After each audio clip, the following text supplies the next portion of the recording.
Leroy is empty. What is going on? We are going shopping in Canada. I am very excited to take you along with me, but there are some things you have to do differently when you go to Canada, and one of them is to get the cheap gas in the States before you get up there. And of course, you've got to bring your passport or enhanced driver's license. We are in the line, or the queue. I have to get used to Canadianisms. We are waiting to cross the border. On a good day, you might wait about 15 minutes at a big border crossing. On a bad day, you might wait over an hour. Well, that was easy. They opened up another lane right when I got there. I've never gotten through so quickly.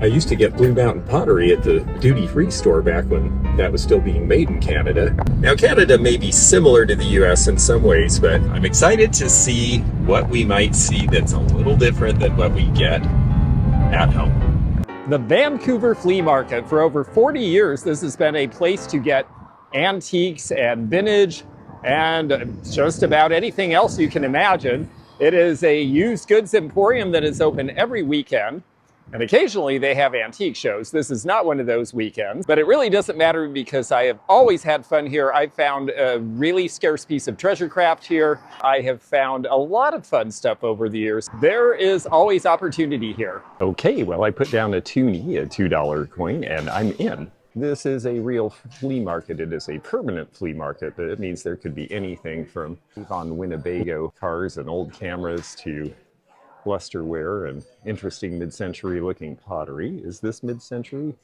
Yeah, probably so, actually. Maybe something somebody made at home. Giant meat platter with the drainage tree and the area here on feet. I'm surprised it doesn't have a maker name on it. It definitely looks like one of the English patterns that looks similar to Spode, but I don't think quite the same quality. Nice though. A whole bunch of Blue Mountain pottery, some nice large pieces here, but these people don't seem to be open yet. Persian medallion, early Fenton piece. Only 15, but the color of the iridescence isn't so good. This one's a little better. 25 on that. Again, these prices are Canadian, so that means it's about a 30% discount from the list price. Joy is the grace we say to God. This is Torquay mottoware, made in England. This one has an interesting back stamp. I think I'm seeing $4 on that. It is a comely fashion to be glad. Let's be glad. There's some good studio glass artists who retired recently. Robert Held, in particular, in BC, so we look for those. Also see Inuit stone art.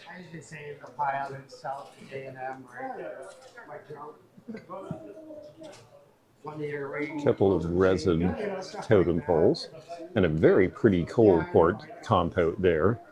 Let's see, we've got Agfa here. I paid $5, I doubled my money. I thought it was cool. Put on the tabletop, right? So right. We got it. It's from the 70s. I didn't know to make. Yashica rangefinder. And a Ricoh from the 70s. The cameras were just over $15 American, and that was right on the verge of what I'd be willing to pay, but I did get the little Torquay piece, so I've already broken the ice. Now there's going to be booths full of all sorts of things. It's a flea market. It's not just old stuff. Old English print, the Royal East Kent Mounted Rifles at Dover. This would be from the 1880s approximately. Not in good condition, but interesting to see. We definitely see different things here. I wish these folks would open, but you know, we're fairly early and some of these people are out estate sailing and then they'll come back. I like the Mexico Olympics poster way up there from 1968. It's Olympic time now, so that'd be a good time to have that. Big square plates. We know I like square plates, but these are not old. And look how worn they look already, boy. That doesn't speak well for the quality. Lots of records. One, of course, that was very famous by Three Dog Night.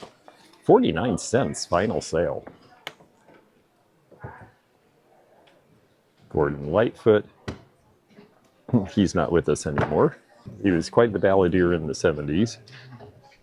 Rolling Stones back when Brian Jones was still alive. Boy, they've got some more big blue and white turkey platters in here as well. Etruscan and Greek vases. This is a good pattern from 1870s England. A real classic. These big turkey platters do still tend to sell because people need them at Thanksgiving. This one is a blue willow, and there's more underneath. This shows Capilano Canyon, which is just north of the city here. The Capilano Suspension Bridge is a famous attraction. They built a dam in there. Cute little child's suitcase there with the ducks on it underneath everything. Usually turn to the left when I first come in here because that's where a lot of the antique and vintage is, but this time I decided to go to the right because we might get some people who haven't actually sold here before. Beatles cards. I have a friend who does well with those. And of course you'll see things like tins, but these are going to be Canadian brands. A little different than what we're used to. A Newfoundland penny. Newfoundland became part of Canada in 1949. Prior to that, they had their own money. Old concert ticket for the Grateful Dead in 1992, shortly before Jerry Garcia passed. Lucite bookend with the old Canadian coins. Those are silver, the $50 and the $1. I like the porthole. Wonder who the seller of this is. Various fobs from the Second World War. Some English, one Nazi I see. Confiscation stuff. A lot of that came to Canada as well. Old Plymouth Sebring. Little emblem there.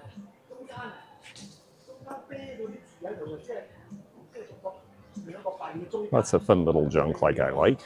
Saskatchewan, home of the RCMP, also the home of Bargain Barons. They are a fun channel on YouTube, and they go estate sailing and garage sailing all over Saskatchewan, particularly around their home city of Regina. So they are definitely fun to watch.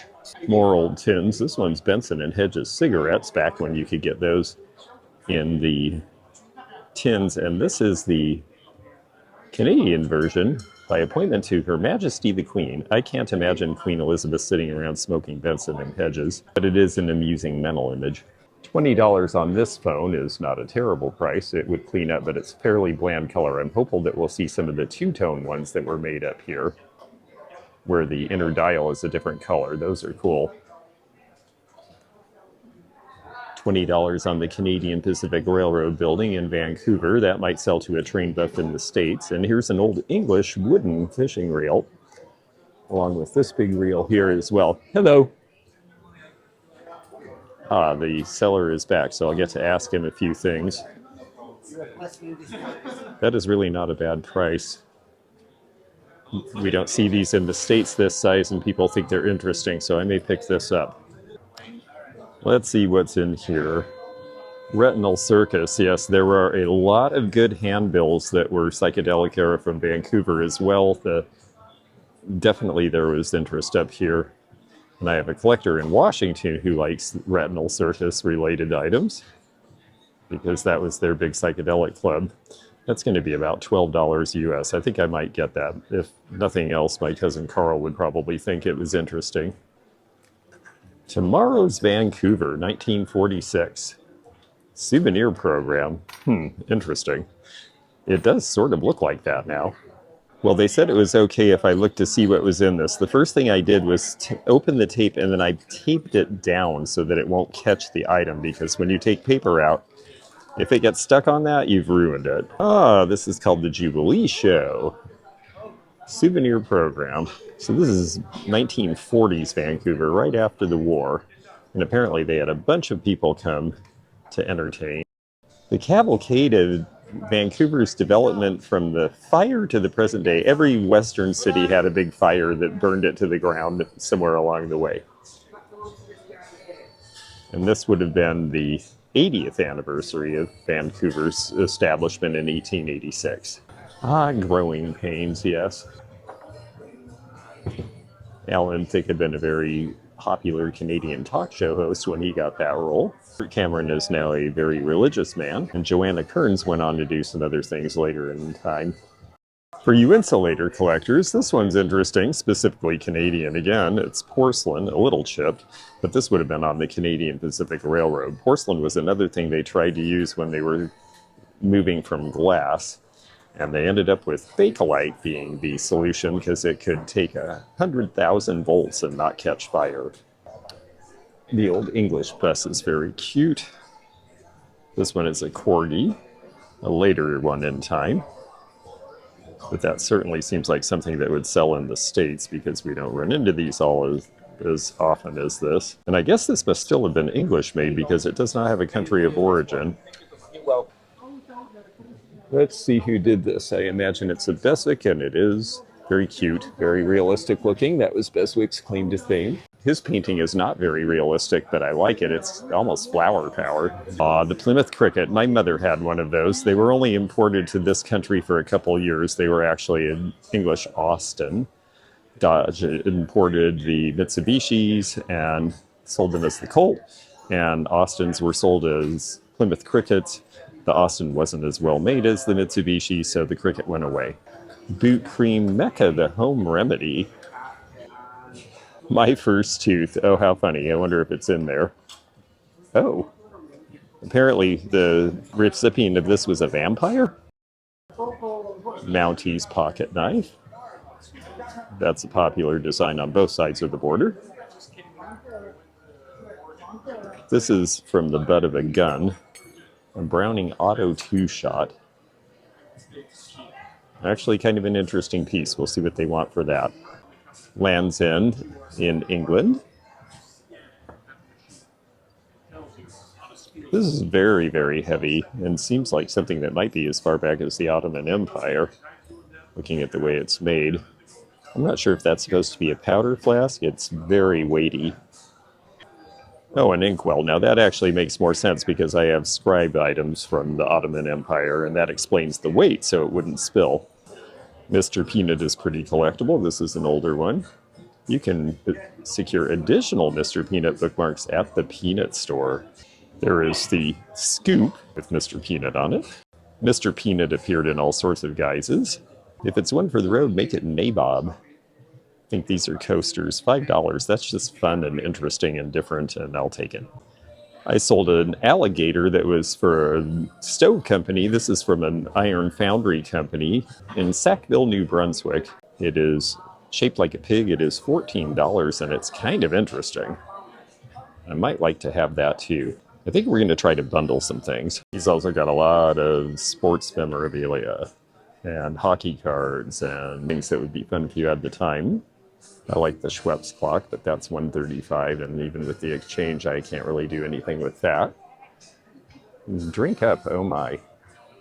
So this would have been for the Nabob coffee, and then they had a tea version, I see. Yeah, I think they're all coasters. I think these are coasters, yeah. Was that made here in Vancouver? Yes.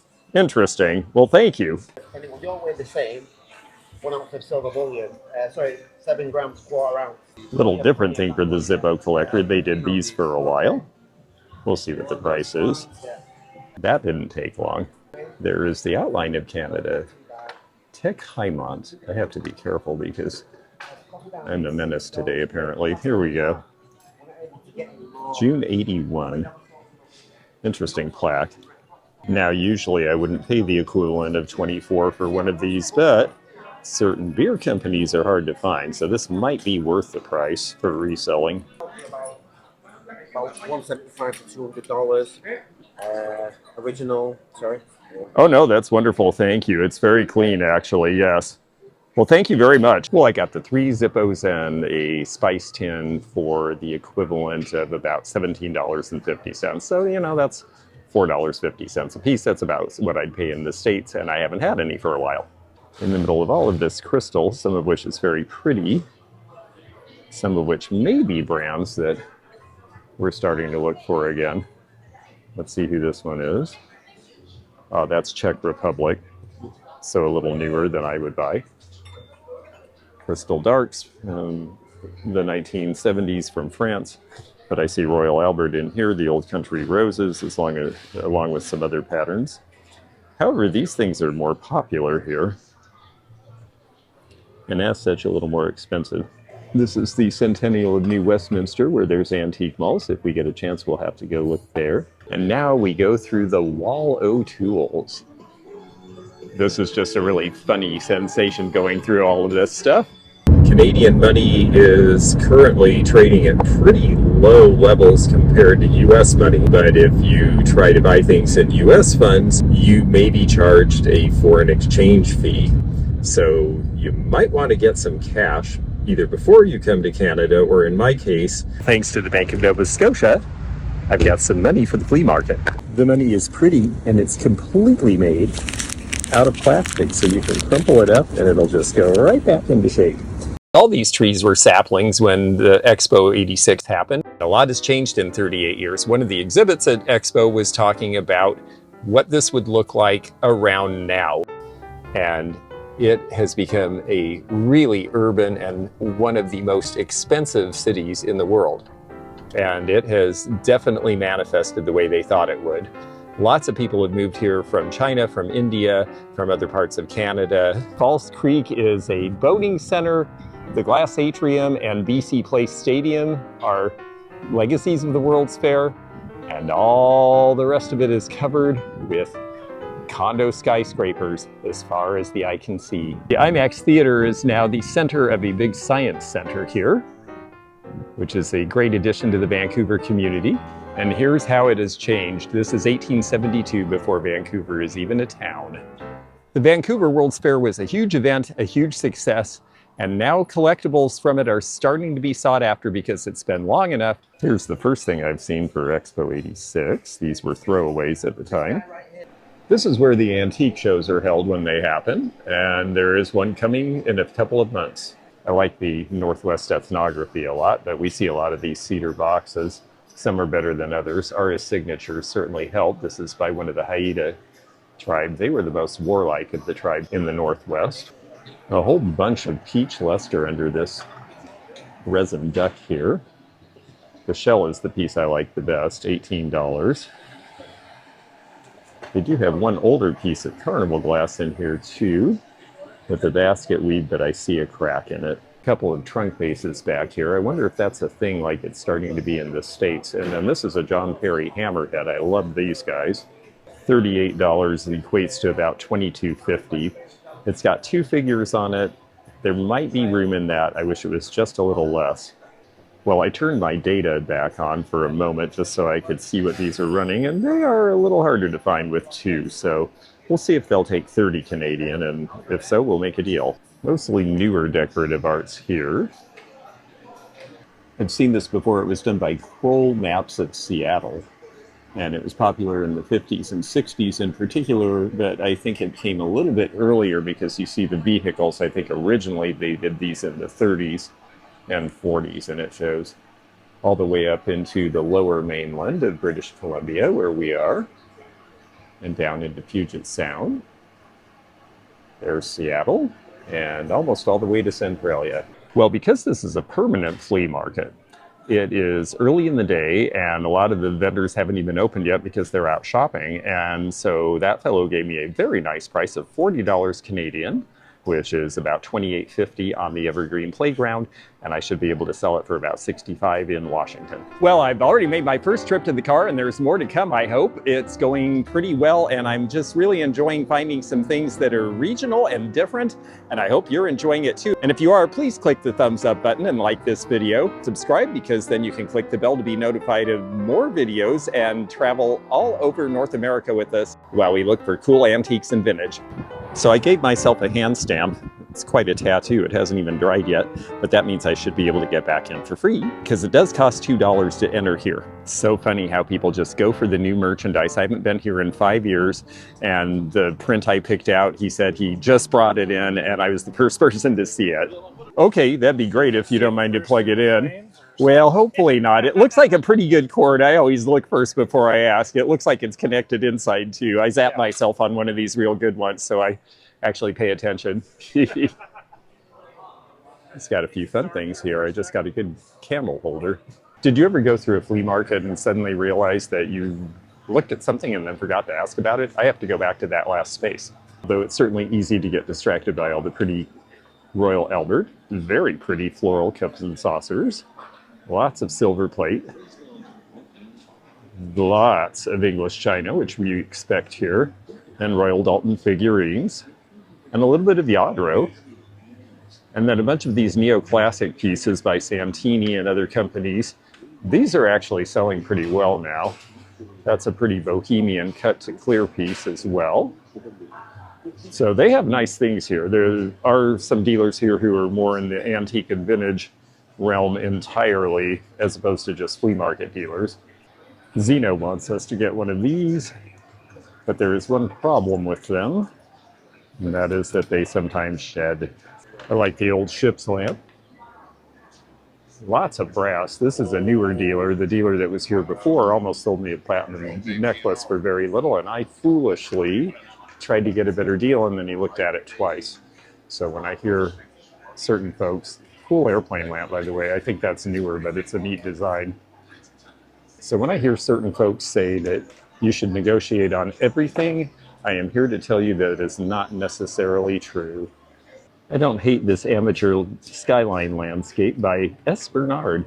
Only $5, but the condition's a little rough. You can see some dinks in it. It wasn't stored well. More of our lovely ladies, but they just don't go for a lot these days. Ooh, crystals. Wow, if you needed replacements, this would be a great place to go. And right in the middle of it all, here is a cute little silver overlay dresser bottle. It has some texture too. It's not just strictly fired on. It's got an etching that makes me think it might be French. It's got a factory flaw, but I don't believe that's a chip. However, it's so big, I think people would avoid it anyway, unfortunately. I do like the two decanters, so I think we'll talk to him about those. Those are Bohemian from the 60s. Good colors. Fenton shoes made their way up to Canada.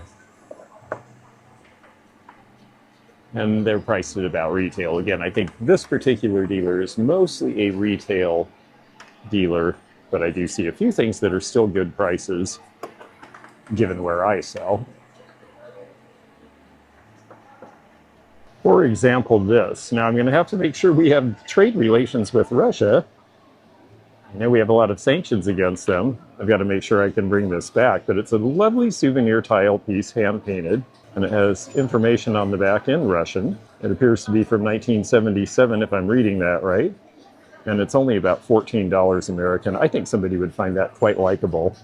And I'm looking for things that aren't just strictly tableware because I like to have a diverse selection in my booth. I like the German radio as well. I like this because it has everything except the bulbs. This is an underwater holder for a camera.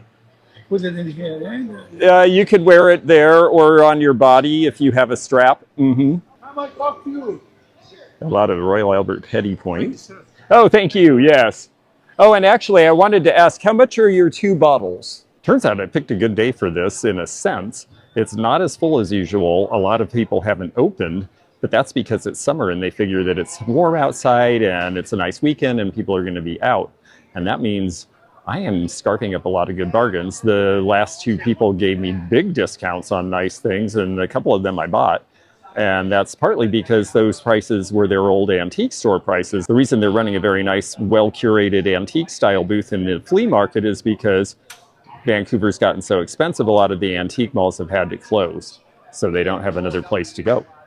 But here the rent isn't as high, and so they're in a position to give better deals. That's a cologne. We're also going to see things like closeouts and salvage and expired goods. Hats and things people wear now, fake Gucci, really bad fake, nothing matches at all, so no one's going to be fooled by that. And if walking around on these concrete floors is getting to you, well, you can get a massage. Sometimes the people who just rolled in who only have a few things have something interesting. Let's see who made him. Yes, it is Gusick again. We'll see how much he wants for that. And this is Royal Dalton Steelite. This was for cafe use, country club in the Wentworth pattern. Oh yes, uranium glass is caught on everywhere, and there's some neat pieces here. There were some Canadian glass companies that made pieces in these colors as well, and so you'll see a few different styles than you're used to, which is nice to augment a collection. She's also got a lot of really great miniature perfumes. The toothpick picker-upper. There's various generations of these that are collectible. Aw, a little Yorkie face. It feels like it might be a bosun's. It is. made in England as well. Now the dog figures you don't see very often, and I have a feeling that they still sell. A lot of the human figures, not so much, and you have to be really careful with condition, but this one seems to be clean without chips or obvious damage. Sweet little boudoir lamp with the dancers too, next to a couple of bottles, including the Lily Claire du Temps. Murano glass mirror in the opalescence is a really pretty piece, and I have a feeling not inexpensive, but I think I'll ask. Do you sell any of your little mirrors? I was wondering the price on that one, and also the fancy Italian glass one. 25. She also has some pretty jewelry. This is fun with the small flowers, and I like the beading here. This looks like a nice older set here. She has Swarovski crystal. So again, we do get to enjoy some of the older dealers who have come here because this is an alternative to not selling in a retail establishment. I always like this portrait pin. I've had her a few times. And that's a very pretty multicolored piece there. I have a feeling that's rather expensive. That might actually be Mazer. So that's a Russian piece.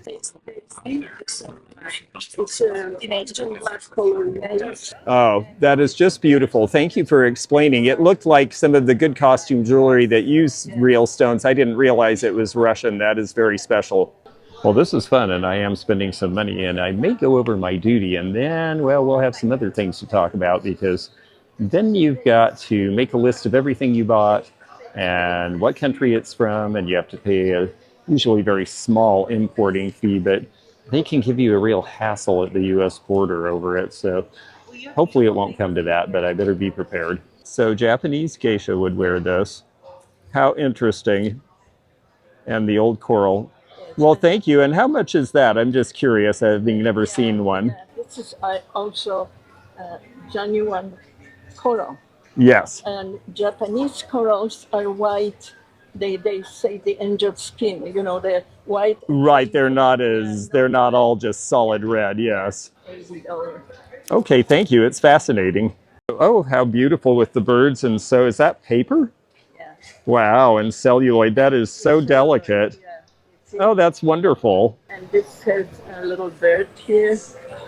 Oh, that's really, really sweet. Well, she's knowledgeable and she has good stuff. I see why they gave her the prominent spot right when you walk into this hall. Right under that sign there. The Lote space has the snake around it. I love it when they do that. That's a great piece too. I'm glad to see that sign. They are telling us right out.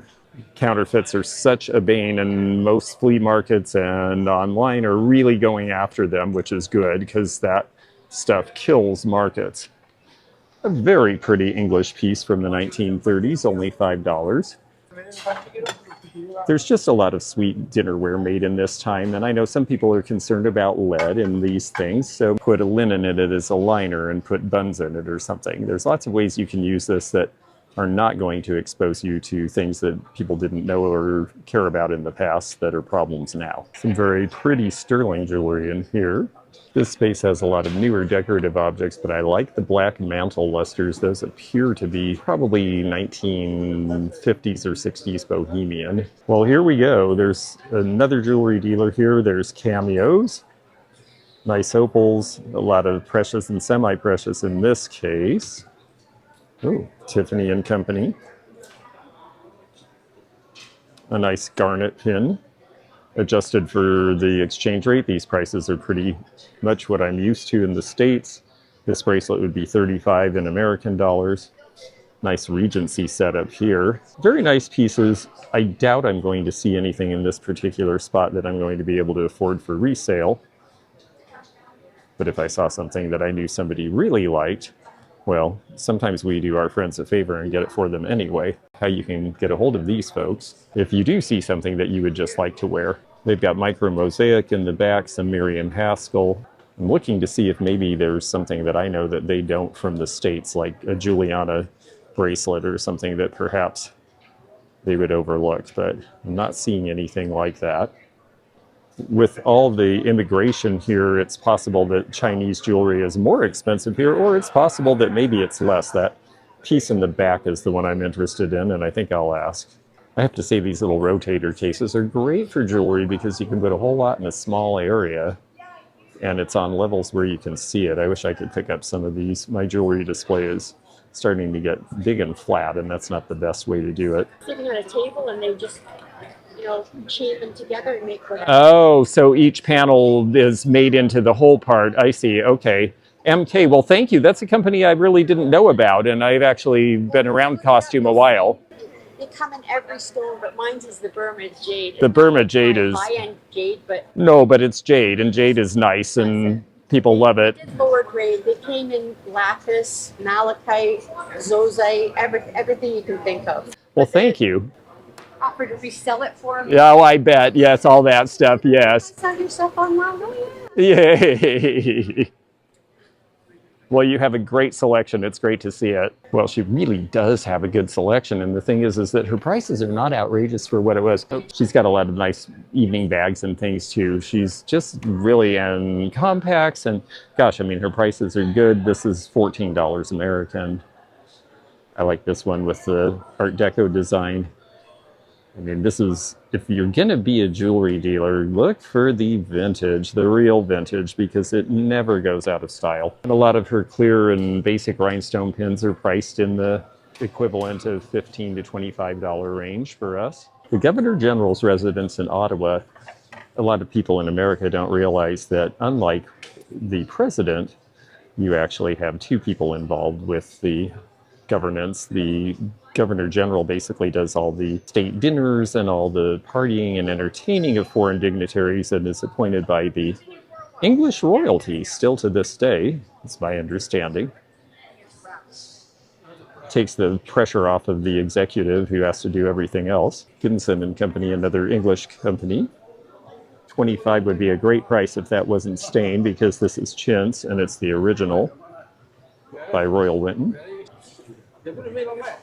It's missing one stone, but I am definitely a fan. I don't know that this will be priced where I can buy it, but I'm going to give it a try.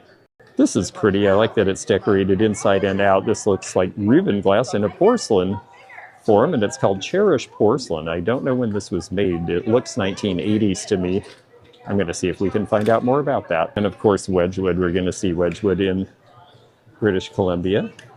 That's a cute little piece there. I have a feeling this is something I probably would get cheaper in the States.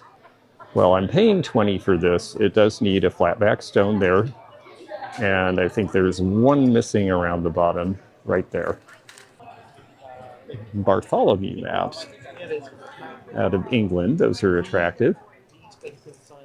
Another pretty cousin saucer. And then we have this, which is one of the Hummel pieces from about 1940. Well, came out in 46. This one's a later one because it's got the stylized B mark from the 1960s. Cute though. BC Centennial, 1958. I don't think that's what people look like in BC then or in 1858. I like some skin purses. They have to be really clean. This one's a rather basic 1960s style. This malachite glass, which is also Bohemian or Czech, is pretty collectible. We'll see what their price is. This is interesting. It says Omega Workshops, 1930s. I like this Excelda. Great Art Deco design. This is something that they know about that I don't. That's part of the fun of being in a new place. Very popular Ainsley line from the 1970s, Cottage Garden. You see this in the 70s, 80s, and even into the early 90s, actually. It is Black Forest. I might quibble with the age. These were made a lot later than that period and it doesn't have a lot of wear, but it is a cool nutcracker regardless. Big piece of Van Briggle. Nice set of Art Deco candlestick holders with the Bakelite base. They're priced at $125. And they even have the four paws for an old table. It's easy to get bogged down in all this paper, and I probably will. They've got a bunch of china at this table too, but I like these. Lobster salt and peppers from Japan. I have so many salt and pepper shakers right now. I have no business buying them, but they are lobsters and they sell pretty easily. And a glass mushroom. It's not a fabulous glass mushroom, but it appears to have age, and it's $4. Now that I clean the edge, I think it might end up being kind of attractive, so I think we'll... wait, is that a crack in there? Yes. The hygienic feeder for invalids or your baby. Time for another car run. There's the flea market I plan to go to tomorrow. They're having an antique show there in October as well. That's cute. Portland, Oregon. There used to be a lot more cross-border trade with regional brands back when regional brands were more of a thing. Maybe it has to go back to Portland. This was a famous cartoonist in the 60s in the Vancouver Sun. 1968 political humor. The conventions weren't so easy back then either. I like the painted India brass again. This one's just a little faded with time. I'm not sure how that would clean up, but it's certainly a good price. And the cork stoppers for the barbershop quartet. This is not a high quality version, but you've got the corkscrew, 2 stoppers, and this guy. Made in Japan. They're just cute and fun. A couple of neat old fans, priced at about $35 US. There's another fun chintz set for about the same price. Blue background is a little more unusual, also a Royal Whitman. Stratford and a Canadian design number. That was so that they wouldn't be counterfeited. Eventually, Hagen and Renneker used this mark. This is the ape. And the ape is a better figure. After the success we had with the Little Horribles, I definitely look at Hagen Renneker differently. This is priced about right with the adjustment for exchange. Most of the Mark's train set, it appears. Although this one is called Mercury in the original box. These are very pretty and caught someone else's eye, so they may be sold. They're little miniature paintings of ballerinas.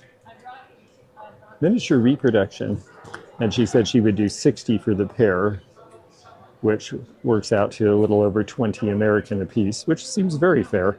This is a ceramic I've not heard of before. I love the Art Deco style and the pinch sides. Tiberian. Have to look into that. Oiva Toika did these. They're just fantastic. 1970s finish. She's very pretty. The Yadros are pretty well priced, although the clowns are not the easiest sell. 14 on the Pyrex and the blue. I always think of Moorcroft as being the bright flowers, but this is a rather plain piece. Like when Canadian Pacific had airlines, those were the logos. Look at the very pretty check piece she has in the cabinet there. 125. Honestly, it's worth it. It's beautiful. Look at the enameling. University of British Columbia is here in Vancouver. They own a large bunch of endowment lands, and these leather bookends from probably the 60s, I'd say, or 25. Tetris and Pac-Man games. Early handhelds, I guess. Some robots of various vintages. There's a lot of cool stuff here. They have the big little books, and then they have something I haven't seen before, printed in England.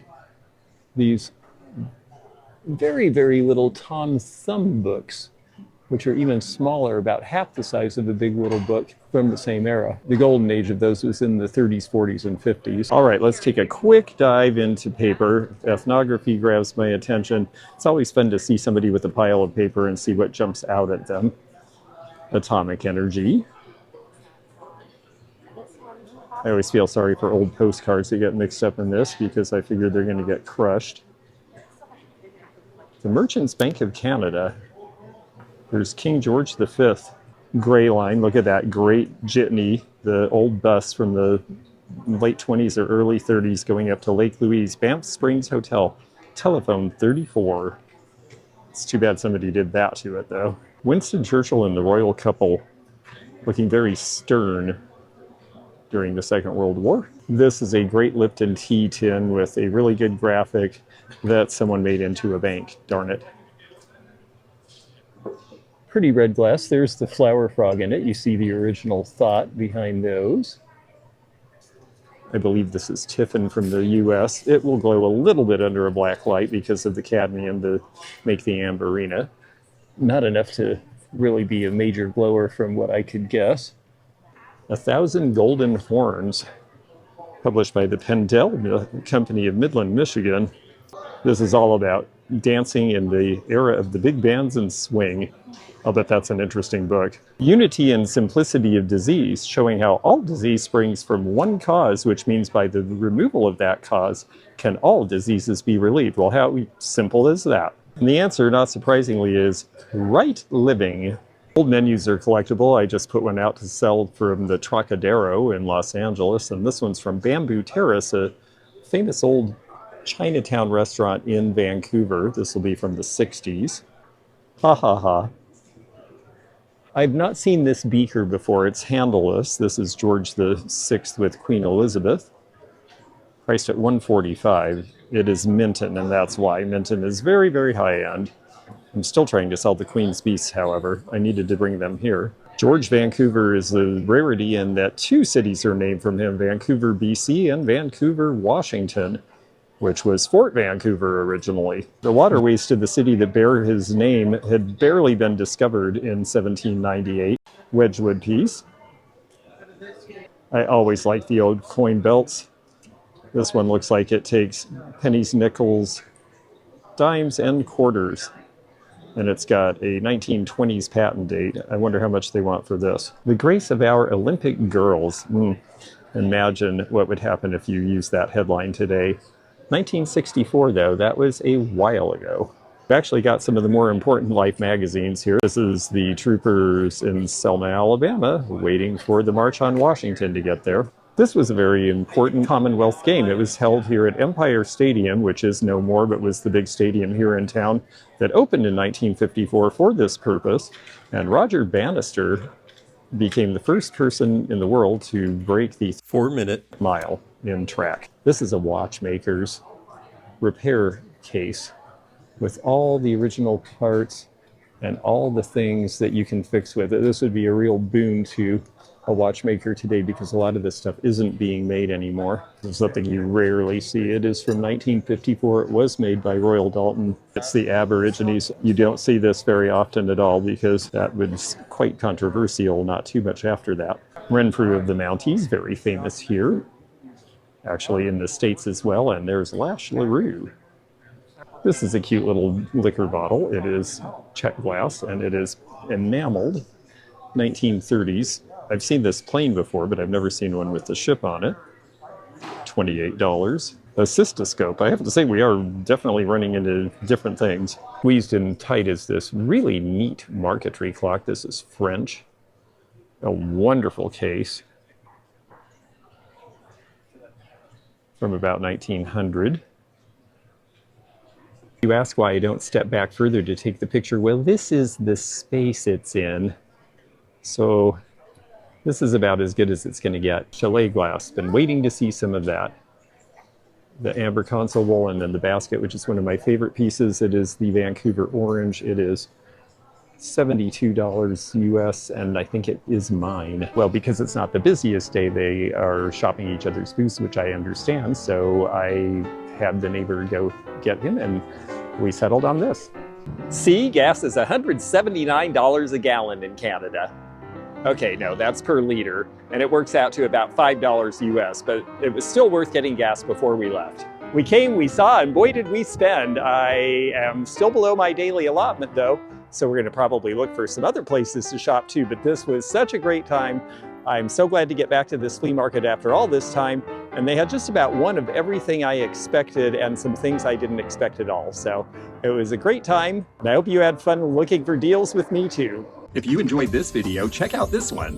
Also, click thumbs up to like this video and check the description for information about our Patreon, our memberships. We've got a lot of different levels with different perks and bonus videos and early content. Also, please do check out our website, theantiquenomad.com, for appraisal help.